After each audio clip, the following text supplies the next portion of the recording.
আস্তে একটু মন দিয়ে শোনো। তো বলতেছে কই মা আমি যেতে চাচ্ছি না, কেন তুমি আমাকে নিয়ে যেতে চেয়েছো? একটু আলাদা করে বলা, একটু সুন্দর করে, আমি তো সুন্দর করে বলতে পারি না। বাড়ি চলো না মা, দেখো গ্রামের বাড়িতে শনি পূজা হবে, ব্রাহ্মণ আসবে, এই কাজুর গাছ কেটে দিলে নাভি ভাইয়া রস পরে কত দৃশ্যরে মা গ্রামে আছে। চলো না, গেছে। এখন ঠাকুর মশাই আসছে, শনি পূজা হবে। বৌমারে বলতেছে মা আমি ওই বাড়ি থেকে একটু গরু দুধ নিয়ে আসি, ঠাকুর মশাই কিছু চাইলে তুমি একটু এগিয়ে দিও। ঠিক আছে। পাশের বাড়িতে গরু দুধ আনতে গেছে শাশুড়ি, আর এমন সময় পুরোহিত ব্রাহ্মণ বলতেছে আমি পূজাটা আরম্ভ করি। তো দেখে কেউ নাই, শুধু বৌমা। বৌমা তোমার শাশুড়ি যখন আসতে বিলম্ব হয়ে গেল, আমি পূজাটা আরম্ভ করি, তুমি একটু উলু দাও। বাবা যখন কিছু উলু দেও, তোর মাইরা ঘর গেছে। ঘর গিয়া সখীর তোলে, খাটের তোলে, খাড়ির তোলে, ওই যে বারাল বান্না দান রাখে না, এগুলো ছিল। তন্ন তন্ন করে খুঁজতেছে, উলু তো আর পাইতেছে না। এখন প্রায় 20 মিনিট কত হয়ে গেল, ঠাকুর মশাই থেকে বউও নাই উলুও নাই। কই গেল? আমি কই আরো বিপদ করলাম। কয় বৌমা একটু উলু দেও। দিতাছি, আমি তো পাচ্ছি না খুঁজে, কোথায় রাখছে আমার শাশুড়ি? খুঁজে পাচ্ছি না। এর মাঝে শাশুড়ি এসে আইয়ে দেখে ঠাকুর মশাই পয়সা রয়েছে। উলু না দিলে কি শুরু করা যায় কোনো মহতি কাজ? ও ঠাকুর মশাই তুমি এখনো পয়সা রইছো, কি করবো? আপনার বৌমারে বললাম একটু উলু দেও, তাই দিল না। বৌমা ঠাকুর মশাই বললো একটু উলু দেওয়ার জন্য, তুমি তাই দিলে না। আমি কি জানি তুমি কোথায় উলু রেখে গেছো? আমি সারা করে খুঁজতে পাইতেছি না।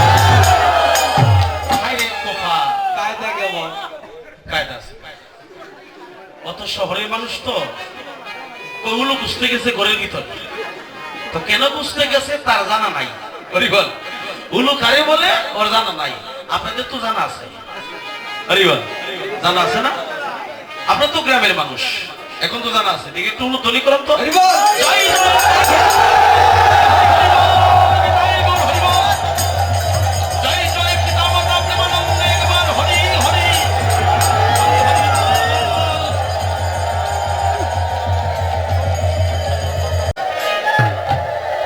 আচ্ছা, যার আপনারা কোন পালা শুনবেন, এখন কোন পালাটা আমি আলোচনা করবো এটা তো সবাই অবগত আছে। এখন যে লীলাটা বা যে পালাটা আমি আস্বাদন করবো আপনাদেরকে নিয়ে, এটার নাম হলো কি? নাম যজ্ঞ। নামের যজ্ঞ মানে নামে কি হয়, নাম কেন নেই, নাম নিলে কি হয়, কেন নাম নিতে হয়? আপনাদের এলাকাতে নাম কীর্তন হয় না মা? এই যে ওই যে গো দিদিমা নাম কীর্তন গেছে, ওইটা হলো নাম যজ্ঞ। আর এটা হলো হরিনাম লীলা সংকীর্তনের হরিরাম মহাযজ্ঞ। তো নাম কীর্তনে আপনারা গেছেন, সেই নামের যজ্ঞ, যে নাম উচ্চারণ করে সেই নাম। নাম কীর্তনে গেলে আপনারা নাম শুনলে আগে কার নাম নেয়? নাম কীর্তনে আগে কার নাম নেয়? অধিবাস পূর্ণা পড়ে তো শুধু নাম নেই। এই যে হরে কৃষ্ণ কৃষ্ণ কৃষ্ণ হরে হরে, হরে রাম রাম রাম হরে হরে। আগে কার নাম নেওয়া হলো? হরে, আগে হরে হরে কৃষ্ণ, আগে হরে। বাহ, তুমি দীর্ঘজীবী হও, মনে রাখছো তো? একটা সুন্দর আলোচনায় আমরা আসছি। হরে হরে বলতে কি বোঝায়? আগে যে হরে, তারপরে কৃষ্ণ, তারপরে 16 নাম পূর্ণ হয়। তো হরে যে বলে আগে হরে কৃষ্ণ, এই যে লেখা আছে ওই দেখেন, আগে হরে তারপর হরে হরে রাম রাম। তো কৃষ্ণের আগে দিও, আগে তাকে হরে, তারপরে ওই যে হরে কৃষ্ণ। তো হরে শব্দের অর্থ, হরে মানে কারে না, কার নাম নিল? হরিনামা। হরে মানে হরিনা, হরি মানে হর শব্দের অর্থ হইল রাধা। এটা মনে রাখবে। আমি যে সহজ ভাষায় কীর্তন করি সবাই বুঝবে, আমি এত কঠিন মানুষ না, কঠিন করে বলতে পারি না। হরের শব্দে হরিনাম, হর শব্দ হইল রাধা। দেখবেন যারা নাম কীর্তন শুনে 20 বছর ধরে কীর্তন দিচ্ছে, তাদেরও অনেকজনকে বললে, প্রশ্ন করলে পাওয়া যায়, বলে তোমরা যে নাম কীর্তন আগে কার নাম নেও? হরি নাম উচ্চারণ করা হয়। বলে পরে, পরে কৃষ্ণ, কিন্তু 20 বছর ধরে কীর্তন শুনে। ওই কথাটা জানে না। কেন জানে না? ওই যে মনটাকে শক্ত করে বাঁধিয়া রাখে না। ওরা লীলার আস্বাদন করে না। তত্ত্ব এবং রস আনন্দ পেতে হলে আপনি কথা বলি লীলা কীর্তন শুনতে হবে, তা না হলে অর্থ পাবেন না। আচ্ছা, তবে প্রশ্ন আসে, হরে কৃষ্ণ বলে আমার এই ছোট্ট মনাটা বলছে হরে শব্দ হইল হরি না, হর শব্দ হইল রাধা। কেন রাধা? রাধার আরেক নাম হলো হরা। রাধার আরেক নাম হলো হরা। তো হরা নাম কেন হলো? রাধারানী সর্বক্ষণ তার প্রেমের বন্ধনে নিষ্কাম ভালোবাসায় গোবিন্দের মনকে তিনি হরণ করেন। হরিবল। সেই জন্য রাধারানীকে বলা হচ্ছে তোমার আরেক নাম হরা। সেই রাধারানী একদিন দেখে কই চিকন কালা, আমার নাম তো সবে আগে নে, সেই জন্য দূর হয় মনের জ্বালা। শুনো তুমি চিকন কালা, আর বেশি দিন নেই ব্রজের খেলা, পশ্চিমে ডুবে গেল গগনের বেলা। তুমি নদিয়ায় যাবে, রাধা পাবে, প্রেমানন্দে করিবে কীর্তন। যাবার আগে তুমি আমাকে আর দর্শন দিবে কিনা একটু বলে যাও। তুমি তো নদিয়ায় যাবে। বলে হ্যাঁ, আমি চলে যাব। বলে কেন? আমি কেন যাব তুমি জানো? বলে জানি। বলে আমি কার ছেলে? বলে রাজার ছেলে। জগন্নাথ বিষ্ণ পণ্ডিতের ছেলে, তুমি রাজপুত্র। তুমি নদিয়ায় অবতীর্ণ হবে, কিভাবে হবে তাও আমি জানি। রাতারানী তো অন্তর জানি। বলে কিভাবে হব জানো? আমি গলে বস্ত্র নিয়া, রাজ পোশাক ছেড়ে দিয়া, আস্তে আমি কলির জীবের ঘরে ঘরে যাইয়া ভিক্ষার ঝুলি কাঁধে নিয়া, একটা ভিক্ষুক যেমন মানুষের কাছে গিয়া বলে আমাকে ভিক্ষা দাও, আমি সেই রাজ পোশাক খুলে ভিক্ষার ঝুলি কাঁধে নিয়ে আমি নগরবাসীর ঘরে ঘরে যাইয়া ভিক্ষা করে খাবো। আর সেই ভিক্ষার ঝুলি কাঁধে নিয়া আমি সন্ন্যাস গ্রহণ করে আমি ভিখারি সেজে কলির দিককে আমি মুক্ত করিতে চাই।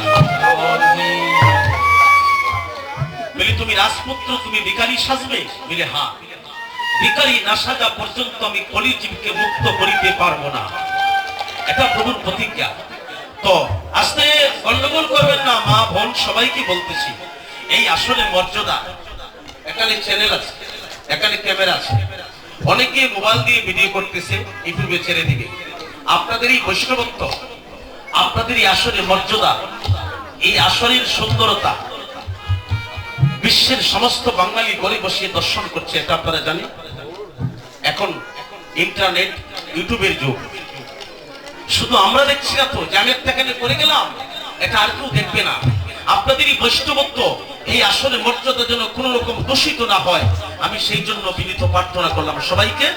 আপনারা এদিকে খেয়াল রাখবেন, ওই দায়িত্ব আমি আপনাদেরকে দিলাম। যে ওই একটা আসর রাঙ্গামাটি হয়েছিল, হাজার মানুষ দাঁড়িয়ে বসে শুনতেছে, মনে হয় যেন কেউ নাই। এটি ধর্ম, আর এর মধ্যেই কৃষ্ণ ভক্তি লাভ হয়। আচ্ছা, তো দেখে কই চিকন কালা, বেশি দিনে ব্রজের খেলা, পশ্চিমে ডুবে গেল গগনের বেলা।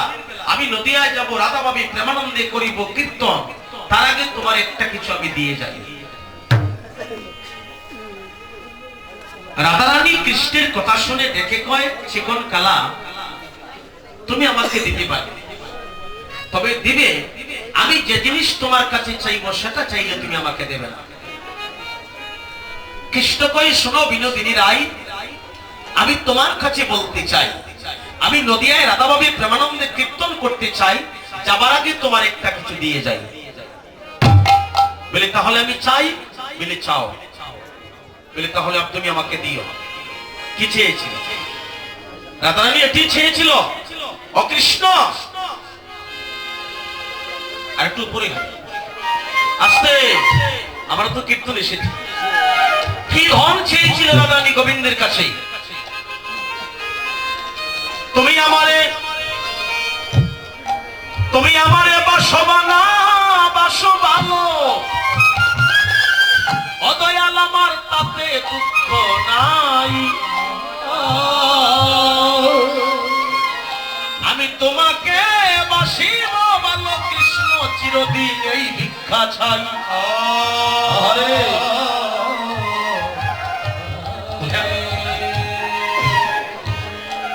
বড় তত্ত্বের কথা যদি আস্বাদন করা যায়, তাইলে তো কিছু না। বলছো কৃষ্ণ, তুমি আমাকে ভালোবাসবে কি বাসবে না, দেখার বোঝার সময় আমার নাই। যাবার আগে আমার একটুকু ভিক্ষা দিয়ে যাও, আমি সারাটা জন্মে এই দেহ দিয়ে যেন তোমাকে ভালোবাসতে পারি। ওই যে একজন মানুষ এসেছে আমার দ্বারা, ওই যে দুজন ভক্ত বসে আছে, ওরা লক্ষ্মীপুর থেকে এসেছে। ওনার নামটা কি নামটা জেনে আপনারা শোনান? ওনার নামটা দেখেন, আমাকে উনি মনে মনে কষ্ট পাবেন, আমার বাড়ি বহুদিন গেল, কিন্তু ওই নাম আর কষ্ট পাওয়ার কথাও নাই, ওই নামে কোনোদিন ডাকিও নাই, কোনোদিন কেউ বলেও নাই। ওনার নাম হচ্ছে অমূল্য, অমূল্য বাবু। কিন্তু এই নাম আজ আমি জিজ্ঞাসা করে শুনলাম, যখন প্রথম কুলাউড়া কীর্তনে গেলাম, বলে কার বাড়িতে যাবেন? বলে ওই কীর্তনে। কীর্তন থেকে যখন পরে চলে গেলাম, আমাদের সঙ্গে গেলে, ও আপনারা হরে কৃষ্ণ বাবুর বাড়িতে আসতে। বলে হ্যাঁ। এখন দেখা যায় ওই হরে কৃষ্ণ বললেই সবাই ঠিক। এই কথাটা রাধারানী একদিন বলেছিল যে আমাকে কৃষ্ণ কলঙ্কি বলে ডাকে জগতের লোক। রাধারানী এই পদ সিদ্ধান্ত করেছিল চণ্ডীদাস, যে আমি মনুষ্য কুলে জন্ম নিয়েছি, আমি মানব, আমারে যদি এই জগতের লোকে কৃষ্ণ কলঙ্কি বলে ডাকতো, তাহলে আমার মানব জন্ম সার্থক হয়ে যেত। ওনাকে বলে হরে কৃষ্ণ, এই কথা বলে সবাই ছিল। তাহলে এটা একটা কলঙ্ক না। আমি মনে করি ওনার জনম ধন্য, যাকে ডাকতে গিয়ে আমার গোবিন্দকে স্মরণ করা হয়, যাকে স্মরণ করলে আমার ঈশ্বরকে স্মরণ করা হয়, তৎসঙ্গে আমার গোবিন্দের নাম নেওয়া হয়ে গেল।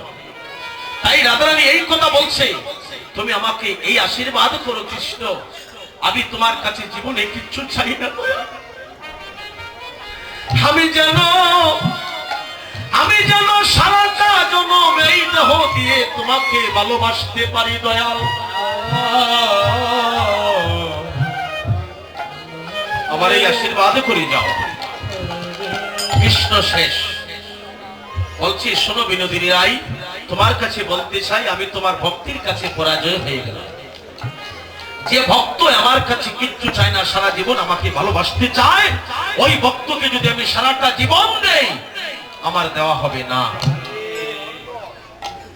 দেখবেন কোন কোন ভক্ত আছে, বলবো দয়াল আমি তোমার কাছে কিচ্ছু চাই না, তুমি শুধু আশীর্বাদ করো, আমি যেন সারা জীবন তোমাকে ভালোবাসতে পারি। আবার কোন ভক্ত আছে চাওয়া পাওয়া থাকে, আমার এই দেও সেই দেও। তাই আমরা আসছি সেই জায়গায়। আমি আরেকটা গেয়ে নেই গান, তারপরে হবে নাম যজ্ঞের সমাধান। এটাই গৌর হরিবল। আপনার মনে রাখবেন, সময় উল্লেখনি করবেন, আর বন্ধুরা তো করতালি দিচ্ছে। জয় রাধে। আইলো রে চৈতন্যের গাড়ি, আমার সোনার নদিয়া। ওরে আইলো রে চৈতন্যের গাড়ি, সোনার নদিয়া। ওরে রাই কোম্পানি জংশন হইল,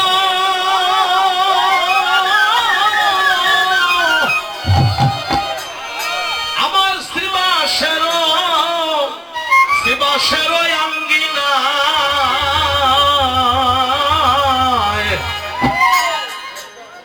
আইলো রে চৈ